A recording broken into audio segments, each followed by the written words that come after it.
નમસ્કાર દર્શક મિત્રો, આપ જોઈ રહ્યા છો સૌરાષ્ટ્ર ધારા ન્યૂઝ। હવે જોઈએ અગત્યના સમાચાર। બગસરા તાલુકા પંચાયતના પૂર્વ કારોબારી ચેરમેન અને પૂર્વ સરપંચ પરસોત્તમભાઈ રાખોલિયાના માતૃશ્રી જમનાબેન રાખોલિયાનું દુઃખદ અવસાન થતાં પૂર્વ કૃષિ મંત્રી અને ઇકોના ચેરમેન દિલીપભાઈ સંઘાણીએ શ્રદ્ધાંજલિ પાઠવી પરિવારને સાંત્વના આપી। અમરેલીના બગસરા તાલુકા પંચાયતના પૂર્વ કારોબારી ચેરમેન અને ખારી ગ્રામ પંચાયતના પૂર્વ સરપંચ તેમજ સેવા સહકારી મંડળીના પ્રમુખ પરસોત્તમભાઈ જીવરાજભાઈ રાખોલિયાના માતુશ્રી જમનાબેન જીવરાજભાઈ રાખોલિયાનું ગત તારીખ 3 ઓક્ટોબરના રોજ દુઃખદ અવસાન થતાં પરિવારમાં ઘેરો શોક વ્યાપી ગયો। અનેક રાજકીય અને સામાજિક આગેવાનોએ શ્રદ્ધાંજલિ પાઠવી છે।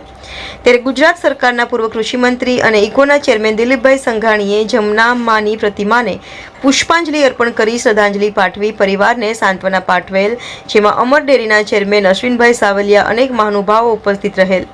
રિપોર્ટર અશોક મણવર, સૌરાષ્ટ્ર ધારા ન્યૂઝ।